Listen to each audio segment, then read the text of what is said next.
The warm summer breeze carried the scent of freshly cut grass as James Wilson stood in his driveway, admiring the gleaming chrome of his 1967 Chevrolet Impala.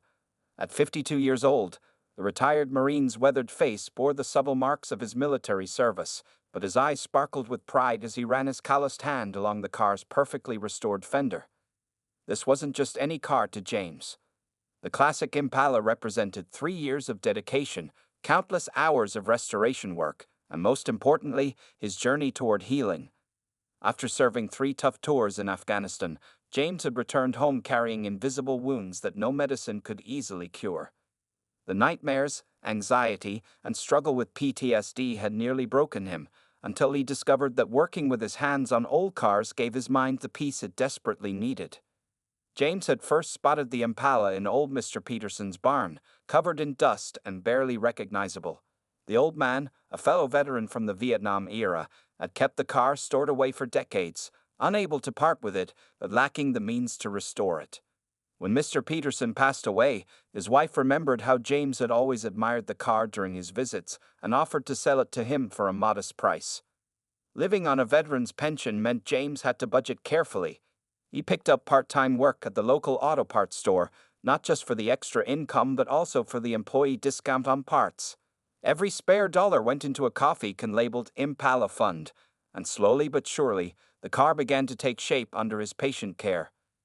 The restoration became more than just a hobby, it was his therapy. On nights when sleep wouldn't come, James would head to his garage, turning wrenches and sanding metal until the sun peeked over the horizon.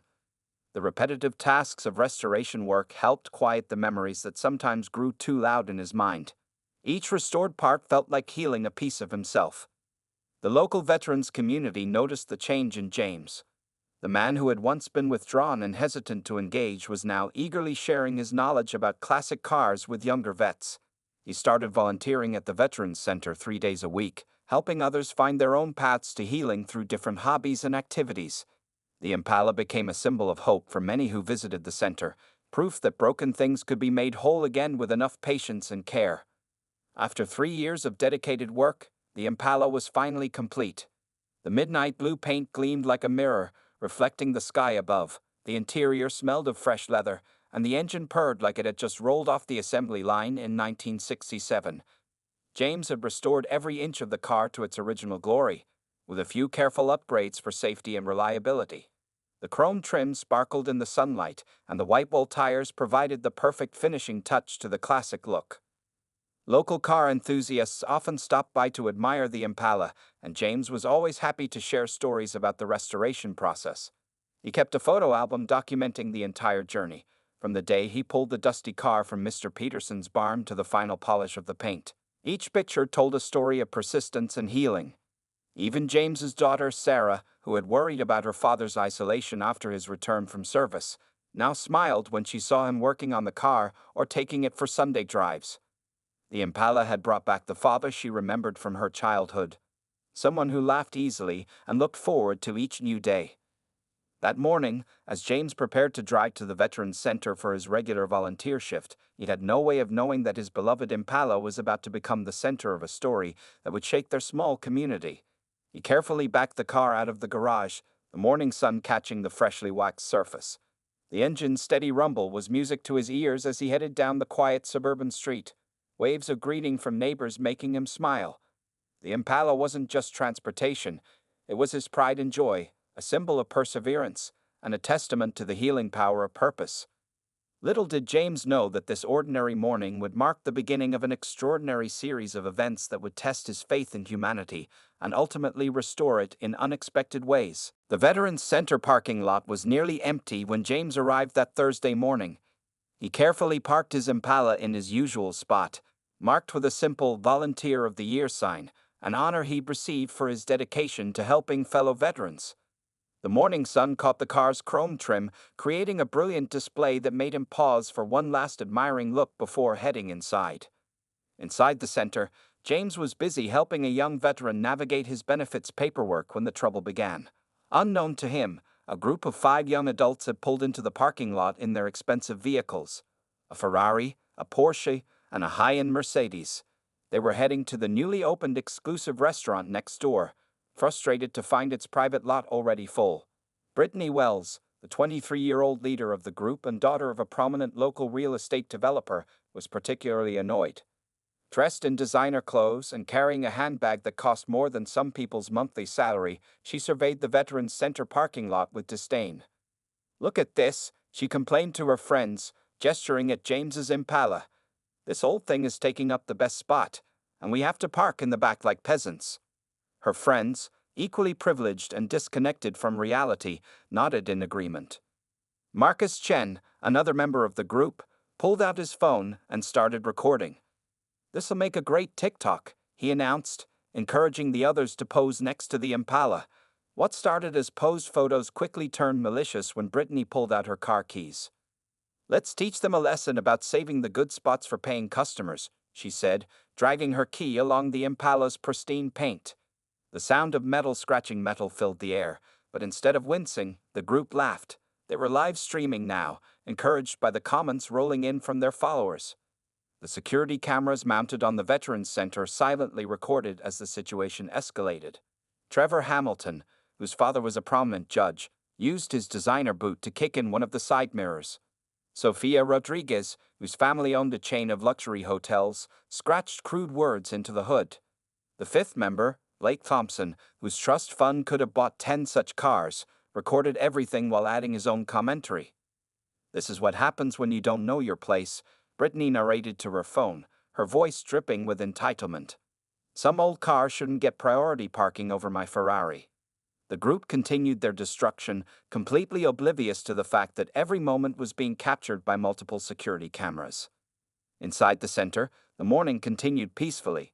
James was sharing coffee with a group of veterans, discussing their weekly classic car maintenance workshop, unaware that his pride and joy was being destroyed just outside the windows. Mrs. Martinez, the elderly lady who ran the small cafe across the street, watched the whole incident unfold. Her hands shook with anger as she recorded the vandalism on her phone, but she knew better than to confront 5 aggressive young people alone. Instead, she immediately called the police and continued documenting everything.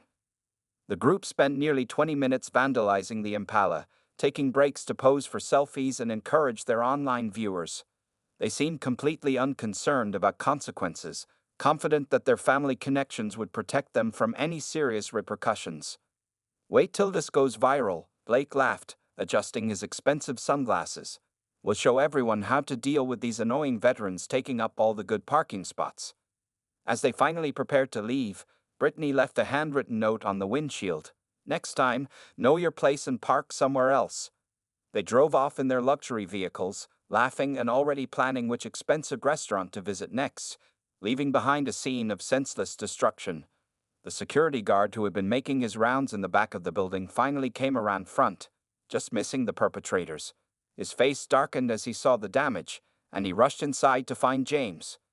The morning of senseless vandalism would soon trigger a chain of events that none of the entitled young vandals could have anticipated, and justice was already beginning to turn its wheels. The moment James stepped outside and saw his beloved Impala, his heart stopped. The security guard, Mike Thompson, stood beside him with a grim expression as James slowly walked around his car, taking in the extent of the damage. The pristine midnight blue paint was now marred by deep scratches that ran the length of both sides. The driver's side mirror hung limply, swaying in the gentle breeze. Crude words were carved into the hood, and even the chrome trim hadn't escaped the vandal's attention. James's hands trembled as he touched the defaced surface of his car. 3 years of meticulous restoration work, countless hours of therapy through mechanical work, and all his savings had been destroyed in less than half an hour. The other veterans who had followed him outside stood in shocked silence, understanding all too well what this car meant to their friend. "I have it all on camera," Mrs. Martinez called out, hurrying across the street from her cafe. Her phone was still in her hand, and tears of anger glistened in her eyes. Those spoiled brats filmed themselves doing it too. They were streaming it live on their phones. Mike, the security guard, was already reviewing the center's security footage on his tablet. The high-definition cameras had captured every moment of the vandalism in crystal-clear detail. "The police are on their way," he assured James, placing a supportive hand on the veteran's shoulder. Inside the center, word spread quickly. Sarah, James's daughter, arrived within minutes of receiving the call. She found her father sitting quietly on the curb beside his damaged car, his face a mask of contained emotion that she recognized from his difficult days after returning from deployment. "Dad," she said softly, sitting beside him, "we'll fix this. We'll make it right." Officer Rodriguez and her partner arrived shortly after, taking in the scene with professional efficiency but obvious disgust at the senseless destruction. As they began taking statements, Mrs. Martinez's phone buzzed continuously with notifications. "The video is going viral," she explained, showing them her screen. "But not in the way those kids wanted. People are outraged. Someone already identified them from their live stream." The police carefully documented every scratch and dent, photographing the damage from multiple angles. The note left on the windshield was carefully preserved as evidence, complete with fingerprints. Officer Rodriguez's face darkened as she read it aloud, her voice tight with controlled anger. James remained unusually quiet throughout the process, answering questions with short, precise responses. His military training helped him maintain composure, but those who knew him could see the deep hurt in his eyes. This wasn't just about the monetary damage. It was about the disrespect shown to something that had helped him heal. As the morning wore on, local news vans began arriving. The story of a veteran's restored classic car being vandalized by entitled young socialites had spread quickly through social media. The contrasting images of James's military service photos and the security footage of laughing vandals destroying his car created a powerful narrative that resonated with people. Veterans from across town began showing up at the center, offering support and sharing their own stories of how James and his car had inspired them. Many recalled how he had helped them find their own paths to healing through working on vehicles or other hands-on projects. By early afternoon, the initial shock had begun to fade, replaced by a steely determination. Tom Chen, owner of the local body shop where James bought his restoration supplies, arrived unannounced. "This isn't right, James," Tom said firmly, examining the damage with expert eyes. "Those kids thought they could get away with this because of who their parents are, but they didn't count on our community standing together." As James finally stood to go home, exhausted from the emotional day, he found himself surrounded by a group of fellow veterans, friends, and community members. Their message was clear. He wasn't alone in this fight. The entitled young vandals had wanted to create a viral moment of destruction, but instead, they had unknowingly sparked something much more powerful, a community's unified stand against injustice. What none of them knew yet was that this was just the beginning of a story that would change their town forever. The next morning, the story exploded across local and national media. News channels played the security footage alongside clips from the vandals' own livestream, creating a stark contrast between James's service to his country and the destructive entitlement of the young perpetrators. Social media was ablaze with outrage, and the hashtag #JusticeForJames Impala was trending nationwide. At the police station, Detective Sarah Morgan watched the videos for the 10th time, shaking her head in disbelief. The identities of all 5 vandals had been confirmed: Brittany Wells, Marcus Chen, Trevor Hamilton, Sophia Rodriguez, and Blake Thompson. Their families' immediate responses to the situation had only fueled public anger. Judge Hamilton had already called the station 3 times, demanding his son's case be handled discreetly. The Wells family's lawyer was attempting to spin the incident as a youthful misunderstanding, while the Rodriguez family offered to quietly pay for damages if the matter could be kept out of the papers. Their efforts at damage control were too late. The story had already captured the nation's attention. Local businesses began putting up signs supporting James. The diner where they often had breakfast announced they were donating that week's profits to his car's restoration. Mrs. Martinez's video footage had been viewed millions of times, and her small cafe was suddenly packed with supporters wanting to thank her for standing up for what was right. At the Veterans Center, James was surprised to find a crowd gathered when he arrived. Car enthusiasts from 3 states had driven in to show their support. The parking lot was filled with classic cars, their owners all offering help with the restoration. Among them was Billy Chen, Tom's teenage son, who had started a GoFundMe page that was already approaching 6 figures. "This isn't just about a car anymore, Mr. Wilson," Billy explained, showing James the overwhelming response on his phone. "It's about respect, about standing up to people who think money puts them above the law." Local news crews interviewed James's fellow veterans, who shared stories of how his dedication to the Impala had inspired their own recovery journeys.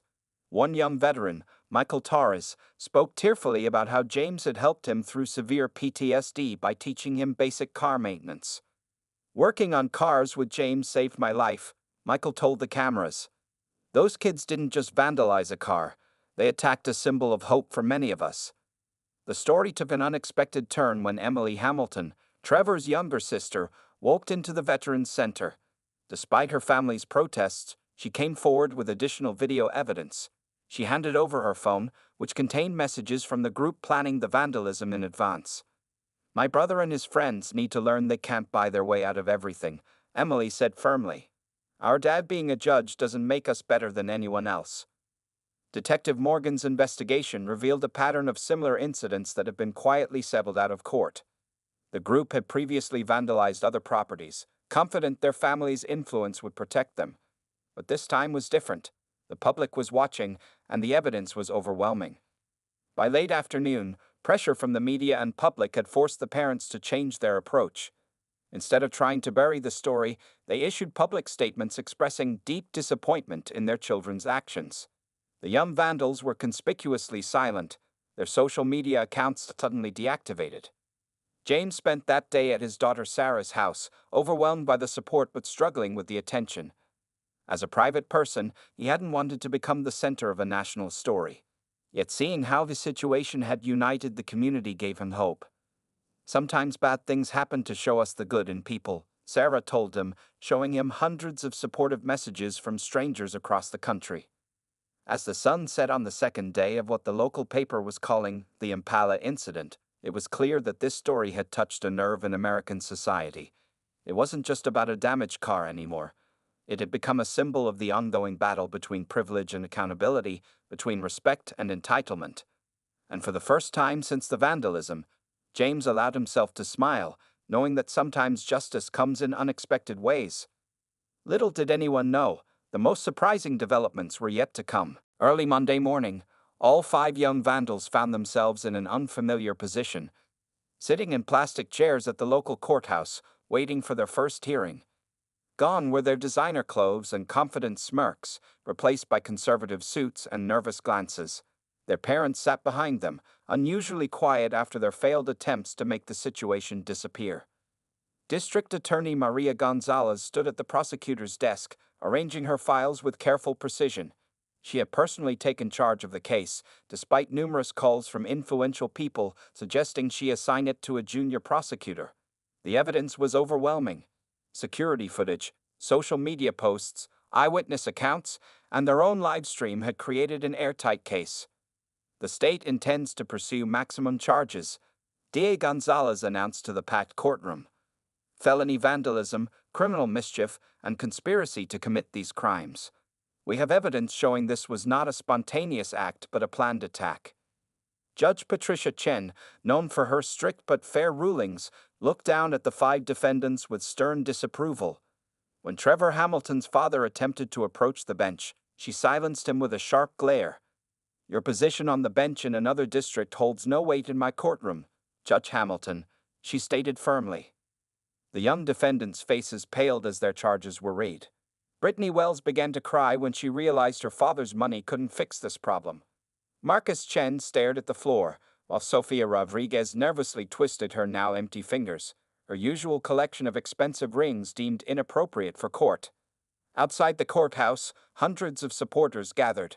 Veterans in uniform stood alongside classic car enthusiasts. Local auto shop owners had closed their businesses for the day to attend. Mrs. Martinez had brought coffee and pastries for everyone, her small act of kindness highlighting the community's unity. James sat quietly in the courtroom, surrounded by fellow veterans. He hadn't wanted to attend, but his daughter Sarah had convinced him that his presence was important. The sight of his military service medals, which Sarah had insisted he wear, stood in sharp contrast to the expensive but empty symbols of status worn by the defendants' families. During the hearing, the prosecution played the complete surveillance video. The courtroom fell silent as they watched the deliberate destruction unfold. When Brittany's voice rang out clear through the speakers, "This is what happens when you don't know your place," several jurors visibly flinched. The defendants' lawyers attempted to argue for leniency based on their clients' clean records and bright futures. De Gonzalez countered by revealing the pattern of previous incidents that had been settled quietly, including security footage from other vandalism cases that Emily Hamilton had helped uncover. Judge Chen's voice cut through the tension. This court has seen enough evidence to proceed with all charges. Furthermore, I am denying any attempts to settle this case privately. The community deserves to see justice served openly. The young vandals' faces showed real fear for the first time as they realized the seriousness of their situation. Blake Thompson, who had been scrolling through his phone under the table, had it confiscated by a bailiff on the judge's orders. Until trial, all defendants will surrender their passports, Judge Chen continued. Their social media accounts will remain deactivated, and they are barred from leaving the state. Additionally, they will be fitted with ankle monitors to ensure compliance. As the hearing concluded, an unexpected voice spoke up. Tom Chen, the auto shop owner, approached the bench with a proposal. Your Honor, while we want justice served, we also believe in rehabilitation. My colleagues and I would like to offer an additional suggestion for their sentence. Judge Chen leaned forward, intrigued. The community had come together not just for punishment, but for transformation. As Tom outlined his proposal, even the defendants' parents began to look thoughtful rather than defensive. James watched silently as the wheels of justice turned, not with vengeance, but with purpose. His damaged Impala had become more than just a car. It had become a catalyst for change in their community. As the defendants were led away to be fitted with their ankle monitors, he caught Emily Hamilton's eye. She gave him a small nod, and he understood that sometimes courage comes from unexpected places. The day's proceedings had laid the groundwork for what would become a landmark case in their community, but the most meaningful changes were still to come. Tom Chen's proposal to the court turned out to be both innovative and transformative. With Judge Chen's approval, the 5 defendants would spend the next 6 months working at different veteran-owned auto shops across the city, learning the value of hard work and craftsmanship. Their first assignment would be helping to restore James's Impala. On a crisp Monday morning, Brittany Wells arrived at Tom's auto shop wearing clothes that probably cost more than most cars in the lot. Her manicured hands trembled as Tom handed her a pair of work gloves and coveralls. Your designer clothes won't help you here, he said firmly. Today, you learn what it means to create instead of destroy. At Martinez Auto Body, Marcus Chen and Trevor Hamilton found themselves under the watchful eye of Mrs. Martinez's husband, Miguel, a Marine veteran turned master mechanic. You thought it was fun to break things? He asked, showing them the damaged parts from the Impala. Now you'll learn how much work goes into fixing them. Sophia Rodriguez and Blake Thompson were assigned to Veterans Victory Garage, where disabled veterans taught automotive skills to at-risk youth. The owner, Jack Thompson, no relation to Blake, was a double amputee who could rebuild an engine faster than most people with all their limbs. Welcome to the real world, he greeted them, wheeling himself to a workbench. The first few days were harsh lessons in humility. Brittany broke down crying after spending hours sanding rust off old parts. Marcus discovered that his expensive watch was useless when trying to reach into tight engine spaces. Trevor's complaints about the work being beneath him were met with stony silence from his fellow workers. But slowly, something began to change. By the second week, Sophia was arriving early to learn more about paint matching techniques. Blake, who had never worked with his hands before, found unexpected satisfaction in seeing direct results from his efforts. Even Brittany stopped checking her reflection and started paying attention to Miguel's lessons about bodywork. The transformation wasn't just physical. Working alongside veterans, hearing their stories, and understanding the meaning behind James's Impala began to affect them deeply. Trevor, whose father had always solved his problems with money and influence, learned about real respect from men and women who had sacrificed everything for their country. One afternoon, James visited the shops to check on the progress. He found Brittany carefully polishing a restored panel of his car, her face showing genuine concentration. When she saw him, she burst into tears. I'm so sorry, she sobbed. I didn't understand. I never thought about what this car meant to you. The other young offenders had similar moments of realization. Marcus, working alongside a veteran with PTSD, began to understand how mechanical work could be therapeutic. Sophia, who had once mocked the old car, now spent extra time ensuring the paint job would be perfect. Blake started visiting the Veterans Center during his lunch breaks, listening to stories from elderly servicemen. Their parents noticed changes too. Judge Hamilton found his son reading books about classic cars instead of browsing social media. The Wells family was surprised to find Brittany's designer clothes replaced with practical workwear. The Rodriguez family watched their daughter develop genuine pride in her work rather than her possessions. The community continued to support the restoration project. Local businesses donated parts and materials. Other veterans brought their cars to the shops, creating more learning opportunities for the young workers. The story of redemption began to spread, drawing attention from people who wanted to start similar programs in their own communities. As the weeks passed, the Impala slowly came back to life under the combined efforts of professionals and reformed vandals. But more importantly, 5 entitled young people were beginning to understand the value of hard work, respect, and community. They were learning that true worth comes not from what you own or who your parents are, but from what you contribute to others. Jack Thompson summed it up best when he told a local reporter, "Sometimes the best way to fix broken people is to let them fix broken things." The restoration of James's Impala was becoming more than just repairing a car. It was rebuilding character, one part at a time. The most surprising changes, however, were yet to come in the final stages of this remarkable journey of redemption. As the 6-month rehabilitation program neared its end, the transformation of both the Impala and its young restorers had exceeded everyone's expectations. The final weeks brought unexpected moments that touched the entire community. One rainy Thursday morning, Brittany Wells stood before the Veterans Center weekly meeting, her hands grease-stained and her designer lifestyle a distant memory. "My grandfather was a veteran," she revealed, her voice shaking. "I never knew him because he died before I was born. Working here, listening to your stories, I finally understand why my mom keeps his medals in our living room." The change in the young offenders had become profound. Marcus Chen had discovered a natural talent for precision mechanical work, leading him to enroll in a technical college for automotive engineering. Sofia Rodriguez started a social media channel, but this time it was dedicated to teaching basic car maintenance to young women. Her first video, "What I Learned from Vandalizing a Veteran's Car," had gone viral for all the right reasons. Trevor Hamilton's transformation perhaps hit closest to home. His father, the judge, visited the shop one afternoon to find his son teaching the young veteran how to change oil. The sight of Trevor, covered in grease but beaming with genuine pride, made the usually stoic judge tear up. That evening, he shared with Trevor, for the first time, stories about his own father's military service. Blake Thompson took his rehabilitation a step further. He started a foundation using his trust fund money to help veterans restore classic cars. The restoration and recovery program paired struggling veterans with automotive professionals, using mechanical work as therapy, just as James had done. The day before the final court review, all 5 young people gathered at Tom's auto shop.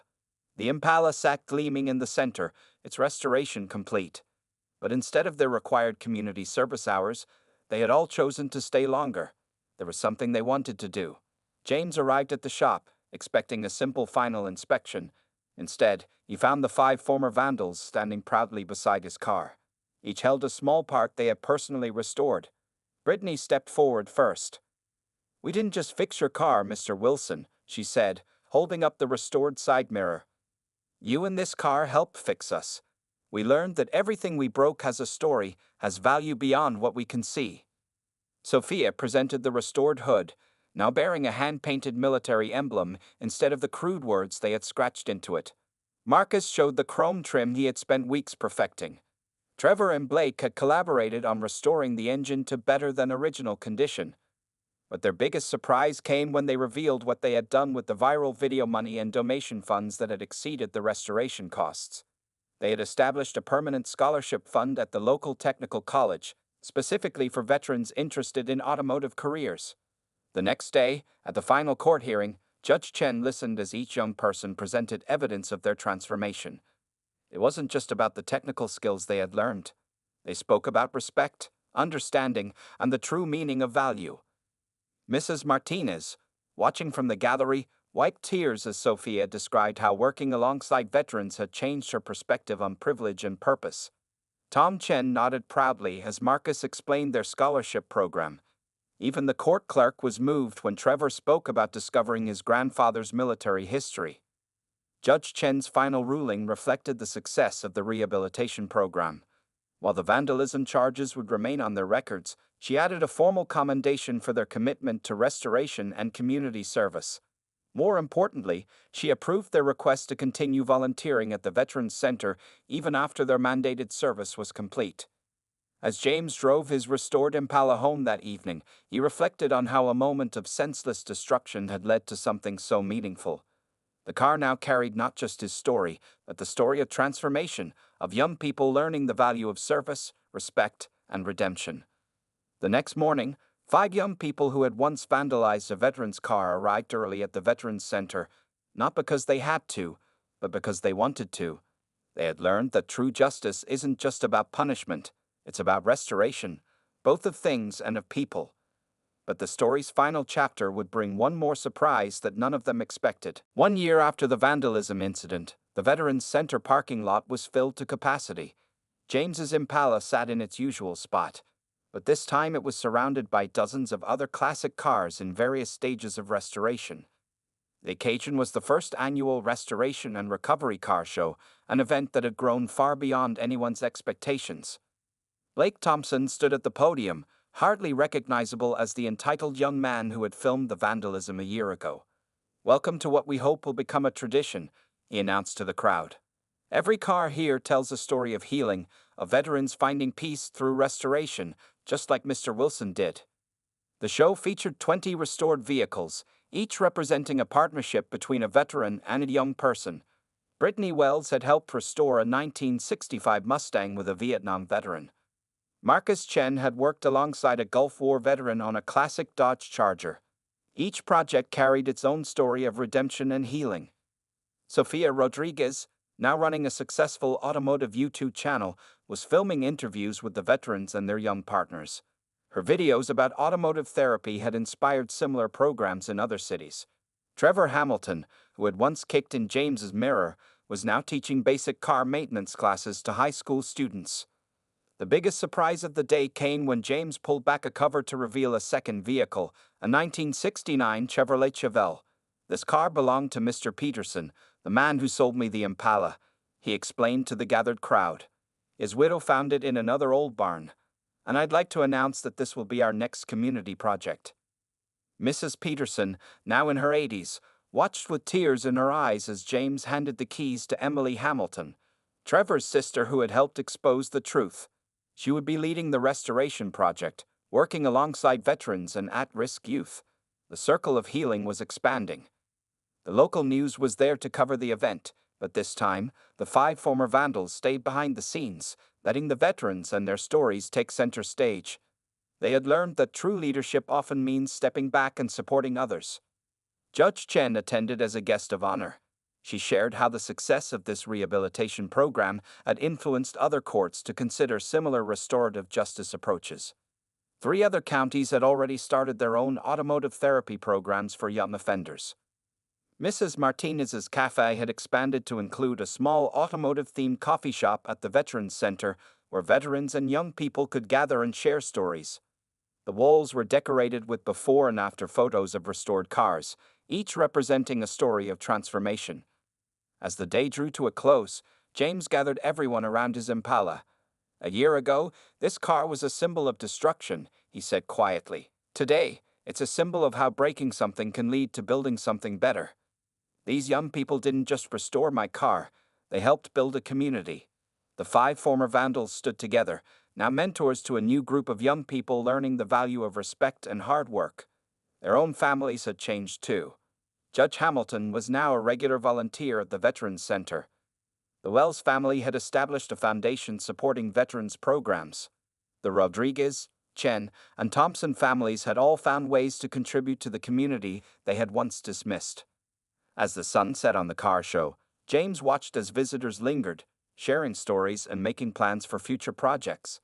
His daughter Sarah stood beside him, smiling at how far things had come. "You know, Dad," she said, "sometimes the worst moments in our lives lead us to the best ones." The Impala gleamed in the evening light, and now it was more than just James's car. It had become a testament to the power of restoration, not just of vehicles, but of human dignity, respect, and understanding. The story of vandalism had transformed into a legacy of healing that would continue to touch lives for years to come. As everyone prepared to leave, Brittany approached James one last time. "We thought we were teaching you a lesson that day," she said softly. "Instead, you taught us one we'll never forget." The Veterans Center parking lot slowly emptied, but the impact of what had started there would continue to ripple outward, proving that sometimes the most powerful changes come from the most unexpected beginnings. And James's Impala? It stayed right there in its spot, not just as a restored classic car, but as a symbol of how justice, when served with wisdom and compassion, can transform lives in ways no one could have imagined. The end.